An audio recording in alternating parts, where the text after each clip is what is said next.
पहली वीडियो में आज हम बात कर रहे हैं प्रेजेंटेशन और इस पर्पसेस की।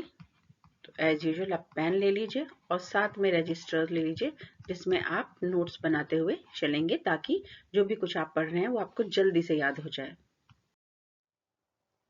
तो हमारा टॉपिक था व्हाट इज प्रेजेंटेशन। याद रखिए, presentation means passing information informally और फॉर्मली फेस टू फेस। तो पहला इसका पार्ट आ जाता है, ये फेस टू फेस है। But nowadays digital mode is also used for giving presentation.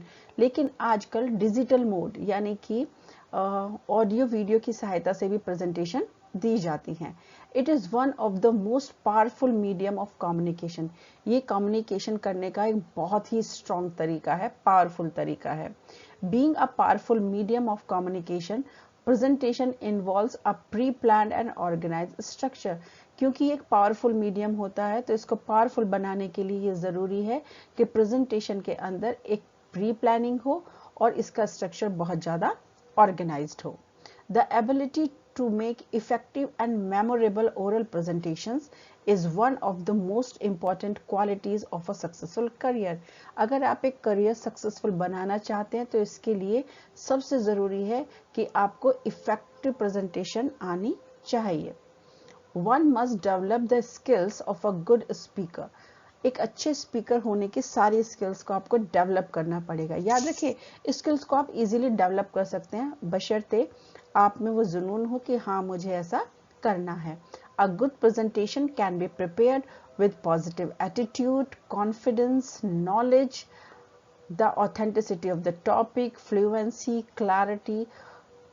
आपको एक अच्छी प्रेजेंटेशन के लिए पॉजिटिव एटीट्यूड होना चाहिए, आपके पास कॉन्फिडेंस होना चाहिए, नॉलेज होनी चाहिए और आपका टॉपिक जो आप लिख रहे हैं वो बिल्कुल सही होना चाहिए। गप नहीं मार देनी होती टॉपिक्स में, हमेशा फैक्ट बेस्ड टॉपिक आपको लिखना पड़ता है।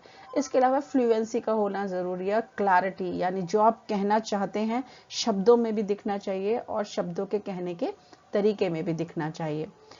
From a presentation we remember, एक प्रेजेंटेशन के दौरान हमें याद रखना पड़ेगा कि 70% केवल लिखा हुआ जो होता है वो व्यक्ति को याद रहता है। 38% वॉइस मॉड्यूलेशन, आर्टिकुलेशन, प्रोनाउंसिएशन याद रह सकती है। लेकिन अगर आप बॉडी लैंग्वेज का यूज़ कर रहे हैं तो 55% तक लोगों को याद रहता है कि प्रेजेंटेशन में कब कहाँ कैसे कहा गया। जैसे कि आप पिक्चर की स्टोरी सुनकर उसको कम ध्यान रख सकते हैं या किसी नोवेल की स्टोरी को, लेकिन अगर आप उसे पिक्चर के रूप में देख लेंगे तो उसको भूलना थोड़ा सा मुश्किल होगा। इसलिए प्रेजेंटेशन के लिए बॉडी लैंग्वेज का होना भी बहुत ज़रूरी है। To make an effective presentation, a presenter needs to go through all the strategies of presentation. यानी कि अगर आप एक प्रेजेंटेशन देने जा रहे हैं तो आपको प्रेजेंटेशन की सारी स्ट्रेटजीज के बारे में पता होना चाहिए। जैसे कि कितने मेथड होते हैं स्पीच डिलीवरी के, काइनेसिक्स यानी बॉडी लैंग्वेज क्या होती है, वॉइस डायनामिक्स के पैरालिंग्विस्टिक फीचर यानी कि articulation, pronunciation, stresses, pauses, intonation, जो भी पैरालिंग्विस्टिक फीचर है सब आपको पता होने चाहिए। प्रॉक्सिमिक्स का आपको पता होना चाहिए। प्रॉक्सिमिक्स आप समझते हैं, स्टेज को आप किस तरीके से कवर कर रहे हैं, लोगों से आपकी दूरी कितनी है, इसके बारे में आपको पता होना चाहिए। टाइम मैनेजमेंट यानी क्रोनोमिक्स के बारे में आपको पता होना चाहिए। ऑडियंस के एनालिसिस, लोकेल की एनालिसिस, ऑडियो विजुअल एड्स, इन सब के बारे में आपको ध्यान रखना पड़ेगा अगर आप एक अच्छी प्रेजेंटेशन बनाना चाहते हैं तो। प्रेजेंटेशन के जो मेन पर्पसेस रहेंगे उसमें आएगा इंफॉर्मेशन, पर्सुएट, एंटरटेन और मोटिवेट। बहुत सारे पर्पसेस में सबसे पहला पर्पस प्रेजेंटेशन का होता है इंफॉर्मेशन को सर्कुलेट करना। और ऐसी प्रेजेंटेशन जहाँ पर्पस ये हो कि आपको इंफॉर्मेशन देनी है सबको, तो उसमें फैक्ट्स होने चाहिए, यानी कि फैक्ट्स और फिगर का बड़ा इंपॉर्टेंट पार्ट होता है। इसमें आप कोई भी गप नहीं लिख सकते हैं क्योंकि ये इंफॉर्मेशन पास करनी है। ये इंफॉर्मेशन आप अपनी ऑर्गेनाइजेशन में भी सर्कुलेट कर सकते हैं और इंफॉर्मेशन अगर आपको बाहर यानी ऑर्गेनाइजेशन से बाहर भी इंफॉर्मेशन पहुंचानी है तो उसके लिए जो प्रेजेंटेशन आप तैयार करेंगे उसमें भी फैक्ट्स और फिगर का बहुत ज़्यादा रोल रहेगा। तो इन्फॉर्म करने के लिए किस तरह की प्रेजेंटेशन बनती हैं, ओरिएंटेशन ब्रीफिंग जितनी भी होंगी उनका पर्पस होगा इन्फॉर्म करना। जितने भी कंपनी के rule regulation processes benefits in सबको बताने की बात आएगी, वहां भी प्रेजेंटेशन का पर्पस रहेगा इन्फॉर्म करना। अगर आप किसी प्रोसीजर को एक्सप्लेन कर रहे हैं अपने जूनियर्स को, या फिर प्रपोजल के लिए अपने सीनियर्स को कोई प्रपोजल आप दे रहे हैं, इंफॉर्मेशन आप पास कर रहे हैं, तब भी आपका पर्पस इंफॉर्मेशन देने का ही रहेगा। इसके अलावा ओरल रिपोर्ट्स हो गई हैं, डिमॉन्स्ट्रेशन लेआउट हो गए, या फिर किसी टॉपिक को समझाना बताना, ये सारा जो प्रोसेस है, ये सारे जो काम है, इनका एक ही पर्पस होता है, वो होता है इंफॉर्मेशन देना। परसुएड का मतलब होता है to make someone agree to the given proposal, यानी जो बात स्पीकर बोलने वाला प्रेजेंटर कह रहा है वो अपनी बात से लोगों को सहमत कर ले, यानी जो मैं कह रहा हूँ मैं धीरे धीरे उनको अपनी बातों की तरफ कर लूं और वो मेरी बात से सहमत हो जाए। द पर्पस ऑफ प्रेजेंटेशन में भी परसुएशन, कभी कभी आपके प्रेजेंटेशन का पर्पस इंफॉर्मेशन ना देकर लोगों को अपनी बात मनवाने के लिए तैयार करना होता है। Such presentation must have certain arguments, suggestions, conclusions and recommendations. Persuade जब आप करते हैं तो आपके पास arguments होने चाहिए, यानी कि अपनी बात को रखने के अलग अलग points आपके पास होने चाहिए। सजेशंस यानी सलाहें आपके पास होनी चाहिए उस टॉपिक से रिलेटेड। कंक्लूजन, क्या रिजल्ट होगा अगर ऐसा करेंगे आप तो, या फिर रिकमेंडेशन, यानी कि जब हम इन्फॉर्म दे रहे थे तो हमें क्या चाहिए था, फैक्ट्स एंड फिगर्स चाहिए थे। ठीक है, अभी हमने पिछली वाली स्लाइड में देखा फैक्ट्स एंड फिगर, लेकिन अगर हमें परसुएड करना हो किसी को तो हमें क्या चाहिए, आर्ग्यूमेंट्स चाहिए, सजेशंस चाहिए, कंक्लूजन्स चाहिए और रिकमेंडेशन चाहिए। सम पोलाइट टैक्टिक्स, और इसके अलावा कुछ हमारे पास सरल सी युक्तियां हो छोटी छोटी सी, जिससे हम दूसरे लोगों को परसुएड कर सकें, यानी अपनी बातों के लिए तैयार कर सकें। एग्जाम्पल, हमें नए कस्टमर्स बनाने हैं, हमें अपने क्लाइंट को नया बिजनेस प्रपोजल देना है, या फिर हमें कोई नया बिजनेस स्टार्ट करना है और उसके लिए मार्केटिंग प्रेजेंटेशन हमें देनी है। तो इन सब का पर्पस क्या रहेगा, इनका पर्पस रहेगा कि सामने वाला हमारी बातों को सुने और हमारी बातों के लिए क्या हो जाए, वो एग्री, यानी कि तैयार हो जाए। अब हमारा थर्ड जो पर्पस हो सकता है वो एंटरटेनमेंट हो सकता है। Sometimes the presentation are made for entertainment, यानी इमोशनल और एंटरटेनिंग प्रेजेंटेशन है, इनका उद्देश्य सिर्फ एंटरटेनमेंट करना है। सच प्रेजेंटेशन हैव ह्यूमर, अब यहाँ पर क्या होगा, ह्यूमर होगा, या फिर छोटी सी एक स्टोरी होगी, या फिर कुछ फनी क्विजेज होंगी, या इसी तरह के रेलेवेंट जोक्स होंगे जो ऑडियंस को एंटरटेन कर पाए। एग्जाम्पल्स जैसे puppet show, stand up comedy, light and entertainment of quizzes होते हैं ना, छोटे छोटे क्विज हम बना लेते हैं कि चलो भाई एंटरटेनमेंट कराएंगे तो थोड़े से चलो क्विज ले लेते हैं जो फन बेस्ड होते हैं।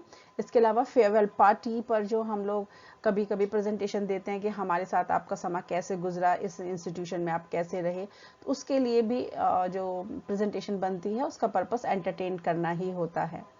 याद रखिए, एंटरटेनमेंट प्रेजेंटेशन या तो प्योर हो सकती हैं, एक प्योर प्रेजेंटेशन है जो मैंने अभी आपको बताई है, जैसे puppet show, stand up comedy और इसके अलावा अगर कोई प्रेजेंटेशन बहुत ज़्यादा लेंथी बन रही है, सपोज करिए 3 या 4 घंटे की बन रही है, तो उसके बीच में कहीं कहीं पर छोटी छोटी जगह पर हम क्या करते हैं, एंटरटेनमेंट ले लेते हैं।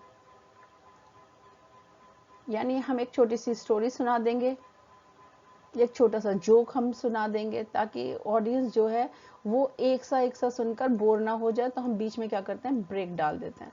तो यहाँ भी आप एंटरटेनमेंट का पर्पस ले सकते हैं। सीरियस प्रेजेंटेशन के बीच में भी ऐसा हो सकता है। ठीक है, अब नेक्स्ट है मोटिवेट करना। ये सबसे इंपॉर्टेंट काम है, किसी को मोटिवेट करना। One of the purposes of presentation is motivation. Such presentation must have some real life examples, success stories, inside vision. याद है आपको, हमने जो पहले वाला पर्पस बताया था, कौन सा था वो, दैट वाज इन्फॉर्म करना। इन्फॉर्म करने में हमने क्या यूज किया था, फैक्ट एंड फिगर यूज किए थे। सेकंड वाले में हमने क्या किया था, सेकंड पर्पस हमारा क्या था, परसुएड करना था। परसुएड करने में हमने क्या किया था, सजेशंस लिए थे, रिकमेंडेशंस लिए थे, इस तरह के हमने 4 चीजें ली थी, कंक्लूजन्स लिए थे। और थर्ड वाला हमारा था एंटरटेनमेंट करना, जिसमें हमने क्या किए थे, एनेक्डोट्स लिए थे, स्मॉल स्टोरीज ली थी, क्विजेस लिए थे। और अब हमारे पास चौथा जो आता है ये है मोटिवेट। तो मोटिवेट करने के लिए हमें क्या चाहिए, रियल लाइफ एग्जांपल्स चाहिए, सक्सेस स्टोरीज चाहिए और इनसाइट विजन। तो इन चारों में छोटा छोटा सा एक अंतर हो जाता है। Such presentation have a good place in professional life. ऐसे प्रेजेंटेशन का प्रोफेशनल लाइफ में एक बहुत इंपॉर्टेंट जगह होती है, प्लेस होता है, ताकि ये लोगों मतलब एम्प्लॉयज की मदद कर सकें कि वो अपने स्ट्रेस टेंशन से बाहर आए, और उनके साथ अगर कुछ गलत हो रहा है, उन्हें लग रहा है कि उनके साथ कुछ गलत हो रहा है, तो ऐसे सिचुएशन में जो मोटिवेशन प्रेजेंटेशंस होती हैं उनको बूस्ट करती हैं और वो इस स्ट्रेस से बाहर निकल आते हैं। In such cases the purpose of presentation is to motivate people. अगर कोई ऐसी सिचुएशन होती है तो इन सिचुएशन में केवल मोटिवेशन ही लोगों को बचा सकता है, और हमारे प्रेजेंटेशन का पर्पस भी यही होना चाहिए। इसके कुछ एग्जाम्पल आप चेक कर लीजिए। मोटिवेशनल लेक्चर हो, या फिर कोई इमिनेंट स्पीकर आपके यहाँ पर आ रहा हो जो अपनी लाइफ स्टोरी आपको बताए और आपको लगे कि आप कर सकते हैं, सक्सेसफुल स्टोरीज किसी की हो, या फिर कोई टारगेट मीटिंग का लेक्चर हो। ये सभी जो है पर्पस होता है इन सभी प्रेजेंटेशन का मोटिवेट करना, ताकि रिजल्ट अच्छे आए और हेल्दी लाइफ बने। एग्जामिनेशन में आप जब भी क्वेश्चन के आंसर लिखें उनको एक सीक्वेंस में लिखें, और क्वेश्चन नंबर जो है वो वही क्वेश्चन नंबर डालें जो आपके क्वेश्चन पेपर में लिखा हुआ है। अगर उसमें स्मॉल ए बना है तो आप भी स्मॉल ए बनाइए, अगर उसमें कैपिटल ए बना है तो आप भी कैपिटल ए बनाइए, सेकंड लिखा हुआ है तो सेकंड लिखिए। जिस तरह का भी क्वेश्चन नंबर क्वेश्चन पेपर में दिया है वो ही आपको लिखना है। और नेक्स्ट वीडियो है introduction to oral communication. I hope आपको समझ में आ गया है कि प्रेजेंटेशन क्या होती है और इसके कौन कौन से पर्पसेस होते हैं, और हम किस तरीके से प्रेजेंटेशन को दूसरों के सामने प्रेजेंट करने के लिए अपने पर्पसेस का ध्यान रखते हैं। All the best from my side.